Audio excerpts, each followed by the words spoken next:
A lei do perdão. Perdoem e serão perdoados. Lucas, capítulo 6, versículo 37. Existem coisas cruciais na vida que exigem grandes qualidades humanas. Nosso medo atual é que o homem não seja grande o suficiente para atender às demandas do dia. A falta de equipamentos de grande porte é um perigo real em todos os momentos. É aqui e agora que o mundo precisa da ajuda de um mestre como Jesus, o Cristo. Jesus ensinou grandeza de caráter a seus seguidores, com tamanha grandeza em si mesmo. Ele era mais que um pregador, ele era um professor supremo. Ele não apenas apontou o caminho, mas seguiu em frente e mostrou o caminho. Nas horas de grande estresse, mostrou-se mais poderoso que Pilatos, o governador de toda a Judéia, ou Caifás, o sumo sacerdote e chefe do templo, ou qualquer um dos escribas e os fariseus acusadores. É verdade que, por um momento, eles tiveram poder sobre seu corpo e o testaram e o condenaram a ser crucificado, a sentença máxima que poderia ser dada a qualquer um. Eles o arrastaram pelas ruas amarrado como prisioneiro, pregaram-no numa cruz na colina do Calvário. Mas ele, olhando para eles e vendo sua pequenez de espírito, gritou: Pai, perdoa-lhes, porque eles não sabem o que fazem. Um homem que é grande o suficiente para perdoar é sempre maior que o perdoado. Ele é superior, ele é maior que seu adversário. Pedro, o discípulo, ficou bastante perplexo uma vez enquanto ouvia uma das muitas lições do mestre. Ele levantou a questão que é a base desta lição. Voltando-se para Jesus, ele perguntou: Senhor, quantas vezes meu irmão pecará contra mim e eu o perdoarei? Até 7 vezes? Agora, esse foi um gesto generoso da parte de Pedro, pois a lei judaica que ele havia conhecido permitia que um homem fosse perdoado 3 vezes. Isso era mais que o dobro da graça que a lei permitia. Por isso, Pedro deve ter sentido que o Senhor ficaria satisfeito com sua extensão do perdão. Mas ele se viu mais perplexo quando Jesus respondeu: Eu não te digo até 7 vezes, mas até 70 vezes 7. Tal período seria indefinidamente. Então, por essa resposta, não há limites ou restrições para as graças do Espírito. A qualidade do perdão deve ser tão ilimitada quanto a fé, a esperança e o amor. Os ensinamentos de Jesus em referência ao poder do homem para perdoar pecados são, creio eu, entre os menos compreendidos de todos os mandamentos. Como regra, existe uma separação entre o pecado e seus muitos efeitos. Quando um homem peca, fomos ensinados a pensar que isso era um trabalho para o ministro, e por isso ele é chamado para orar pelo pecador. Quando um homem adoece e angustia-se no corpo e na mente devido aos efeitos dos pecados cometidos, pedimos um médico. O médico, por sua vez, se esforça para tratar ou consertar o corpo e deter o sofrimento. Isto, na melhor das hipóteses, sabemos que é apenas uma medida temporária, pois nenhuma cura real ou cura permanente pode ser efetuada até que o médico e o ministro trabalhem juntos. Jesus foi o médico e mestre que lidou com o pecado e a doença em conjunto. Quando eles trouxeram um homem para ele que estava doente com paralisia, Jesus falou em perdoar os pecados do homem para curá-lo. As pessoas que se reuniram ao redor e o ouviram falar questionaram suas ações. Eles disseram: quem é este que fala blasfêmias? Quem pode perdoar pecados? Somente Deus? Eles não entenderam como ele poderia considerar o pecado como causa de paralisia. Mas há alguns que ainda não avançaram hoje e que ainda querem acreditar que tal doença é causada por um distúrbio físico ou orgânico, em vez de aceitar a possibilidade de ser uma frouxidão mental ou espiritual. Jesus ensinou claramente que, se você perdoar o pecado, o efeito de tal ato de perdão se absorverá com ideias naturais e saudáveis, da mesma forma que o mais escuro momento da noite é absorvido pelo alvorecer da luz. A escuridão desaparece e a luz do dia brilha sobre todos. Quando ideias saudáveis e naturais preenchem a mente, o corpo assume uma condição semelhante.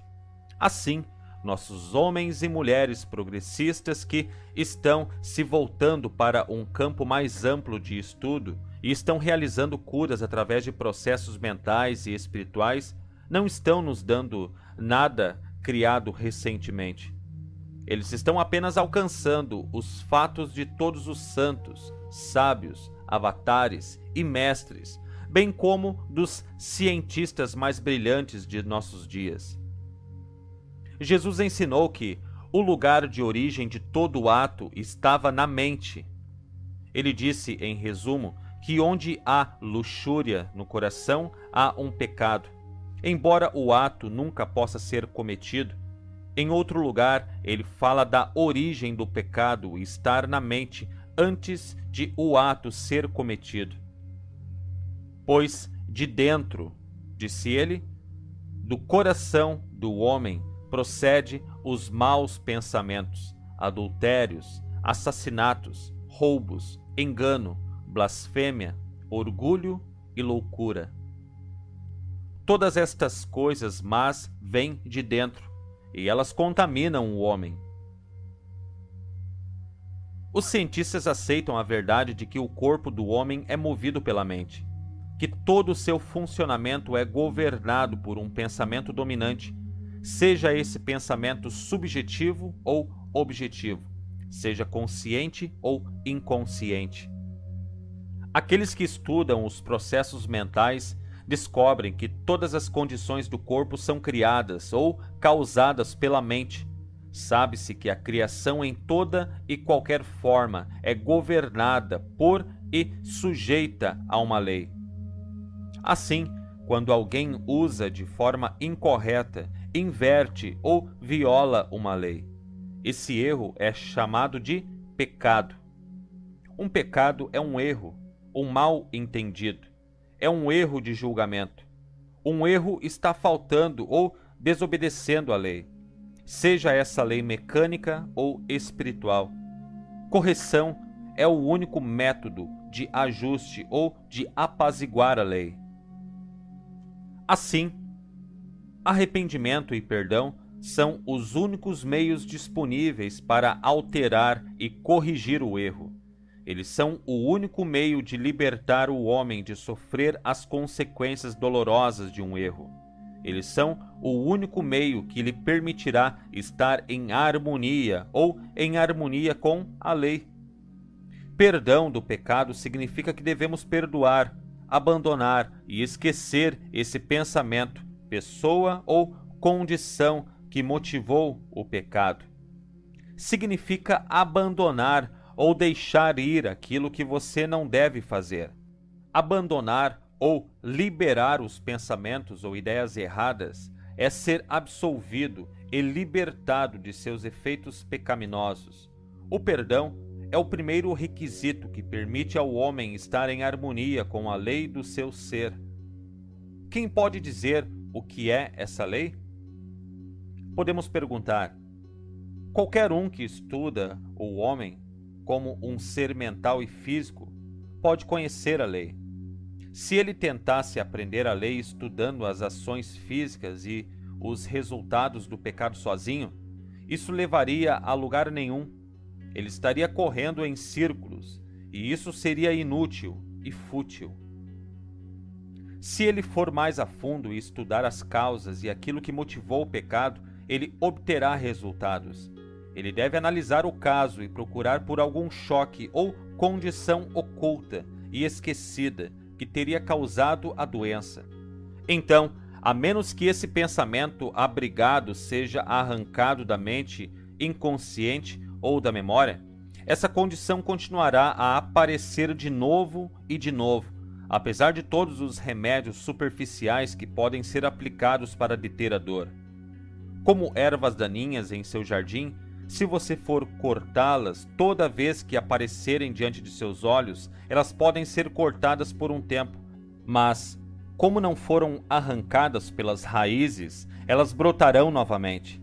As ervas daninhas devem ser retiradas completamente para serem destruídas e removidas permanentemente. Um médico notável, falando diante de um grupo de outros médicos sobre este mesmo assunto de pensamento, sendo a fonte da doença, foi registrado como tendo dito em suas observações finais: tumores anormais e cânceres são devidos a um longo período de tristeza e ansiedade reprimidas. Outra maneira de dizer que tais doenças são devidas a muitos pensamentos pecaminosos que são engarrafados e suprimidos em nossas mentes. Se este estado é tão destrutivo, pode ser sábio para nós investigarmos a nós mesmos e observar o efeito que nossas emoções exercem sobre o organismo físico. Então, procuremos, por todos os meios sob nosso comando, vencer e abandonar todo impulso emocional que tenha um efeito debilitante e perturbador. Um outro psiquiatra de renome disse: a maioria dos casos de transtornos mentais de tipo funcional se deve a um sentimento de culpa. Há alguns pensamentos abrigados e congestionados que precisam de perdão. Normalmente, uma mente doente teme libertá-los ou perdoá-los. Isso é natural, pois se fossem capazes de liberar e perdoar os pensamentos temerosos, não mais ficariam doentes. O professor Gates, do Laboratório de Psicologia de Washington, D.C., em um experimento testando as emoções e as reações do corpo, encontrou alguns resultados interessantes. Ele encontrou cerca de 40 emoções ruins e muitas outras que foram boas. De todas as emoções ruins, ele disse que a reação de culpa era a pior. Esta dedução foi obtida por uma análise química da transpiração retirada do corpo. Uma pequena quantidade de transpiração foi tirada de cada reação emocional e testada. A emoção ruim mostrou um forte teste de ácido. Agora, se você colocar um pouco de ácido na sua carne, você sabe o que vai acontecer. O ácido vai queimar, e se continuar a queimar, será doloroso e destruirá o próprio tecido da sua carne. É apenas uma reação química que está afetando o tecido e o organismo do corpo quando esses pensamentos destruidores são permitidos dentro e geram um veneno que enfraquece e eventualmente destrói o corpo. Um médico sábio um dia teve um interlocutor que, como ele disse, tinha ido à roda dos médicos e sanatórios. Mas, com tudo isso, ainda não havia sido curado. Na verdade, ele estava piorando e, além da doença original, ele tinha uma condição crescente de melancolia e com tendência suicida. O médico, sabendo que ele tinha ido à ronda e tinha tido cuidados médicos, decidiu abordar o caso de um ângulo mental. Ele questionou e estudou cada resposta com cuidado. Depois de um tempo, ele ganhou a confiança de seu paciente. e aprendeu a verdadeira causa secreta de sua longa doença. Muitos anos antes, esse homem e seu irmão eram parceiros de negócios, e o homem se apropriou e perdeu algum dinheiro que por direito pertencia a seu irmão. Foi usado de tal maneira que seu irmão não poderia ter descoberto isso, mesmo se ele tivesse investigado. Mais tarde, eles cortaram as conexões de negócios e ele se aposentou desse trabalho. Mas, como ele disse, ele nunca poderia se perdoar por aceitar o dinheiro. Ele queria devolvê-lo, mas não pôde fazê-lo sem que o irmão soubesse a verdade. Ele disse que não era o medo da punição legal que o atormentava tanto, mas a possível perda do afeto de seu irmão. Eles sempre foram inseparáveis e dedicados. Foi por essa razão que ele temia confessar sua culpa e fazer as pazes da maneira que podia. O médico explicou que a coisa a fazer era aliviar essa pressão oculta. A única maneira de fazê-lo era chamar seu irmão e fazer um exame limpo de todo o caso. O paciente foi para casa pensar nisso. 3 dias depois, ele ligou para o médico, afirmando que passara 3 dias terríveis e noites sem dormir, lutando consigo mesmo, e decidira visitar seu irmão. Ele estava em tal estado mental que ele sabia que o tratamento de seu irmão, uma vez que ele soubesse que ele era um ladrão, não poderia ser pior do que a miséria que ele estava sofrendo. Contou ao irmão a história. E, para sua surpresa, o irmão jogou os braços em volta dele e se alegrou com ele, dizendo que estava limpo de sua mente. Foi uma época alegre para eles, pois aquela nuvem, a única nuvem em suas vidas, havia desaparecido. Os céus estavam limpos de novo, e a restauração da saúde do paciente era milagrosa para aqueles que não entendiam o que havia sido removido. Através do arrependimento e do perdão, o homem foi capaz de fazer como Jesus havia ordenado à mulher que ele foi chamado para julgar. Vai, e não pequeis mais. A tristeza enraizada havia sido arrancada de sua memória. Sua mente estava livre para pensar em pensamentos saudáveis, felizes e alegres. Isso permitiu que seu corpo fosse rapidamente curado. Para alguns, pode parecer um milagre. Era uma lei natural operando de maneira natural e irrestrita. Enfrentando fatos tão indiscutíveis, podemos entender mais profundamente por que Jesus tão frequentemente falava em perdoar pecados.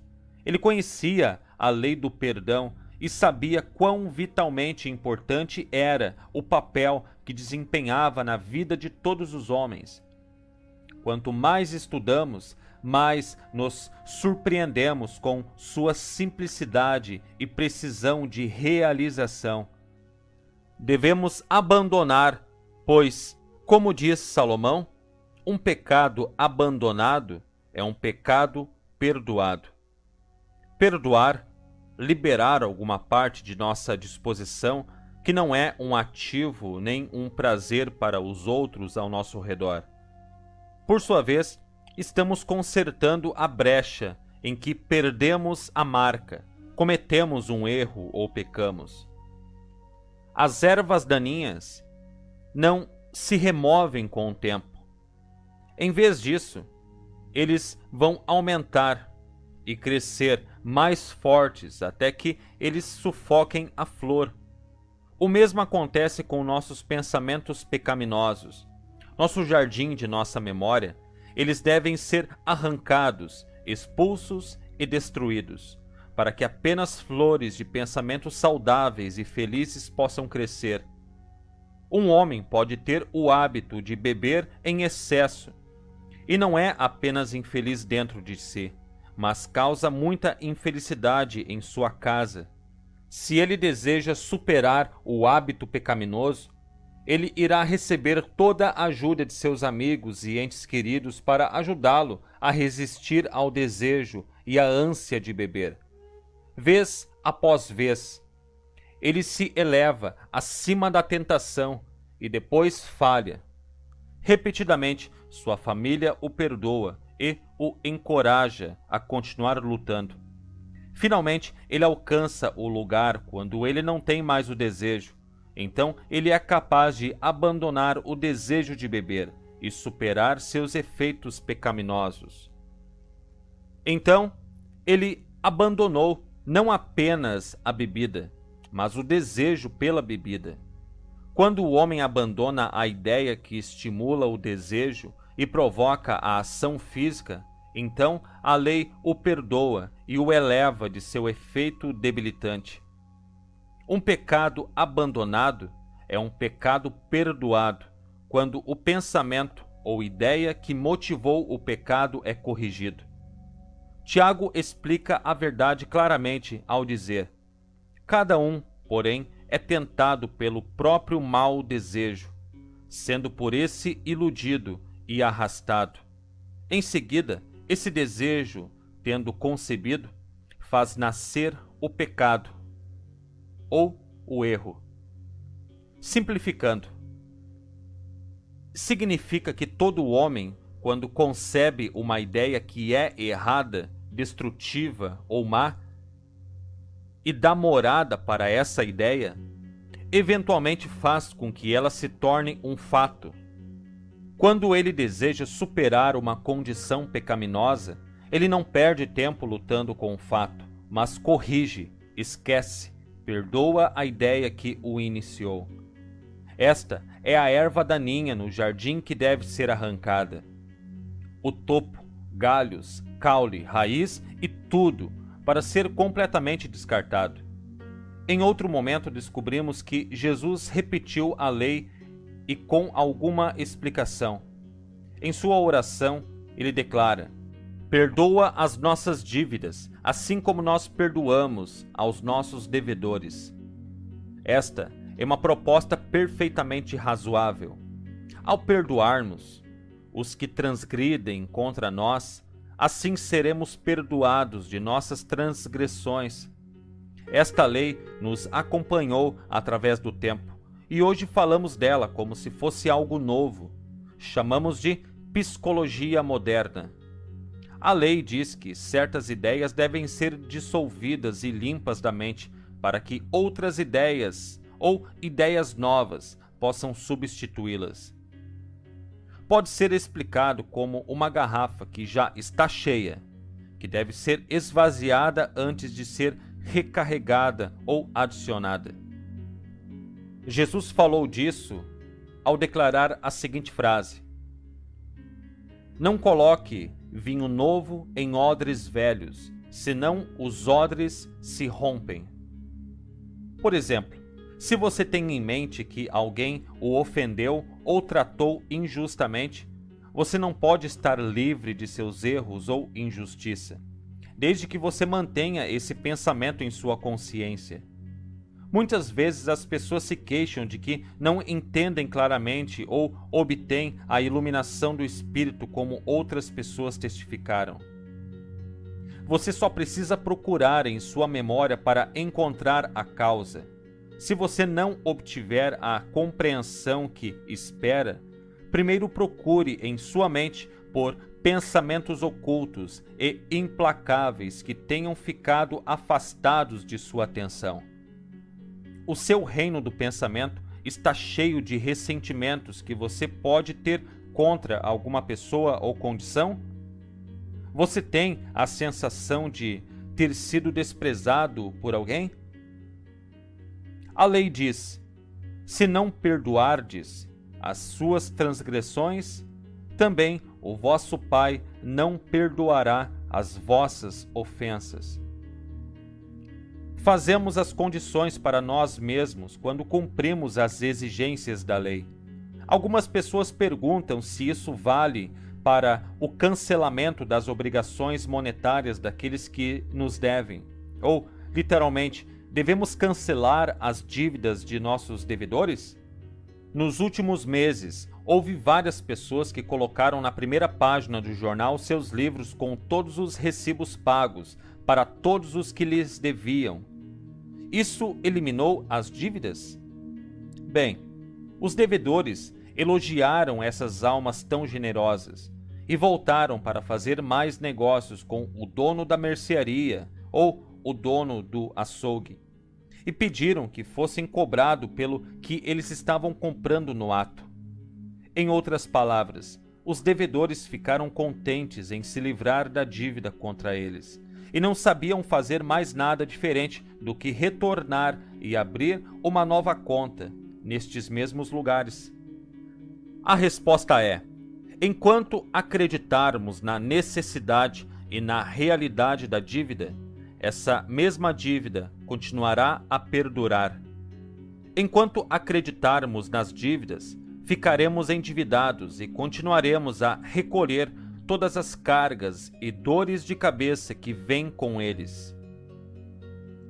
Aquele que, em seu próprio pensamento, não libera todos os homens que lhe devem, continua com este pensamento de dívida. Se enviarmos notas a todos os que nos devem, isso nos livraria do peso da dívida?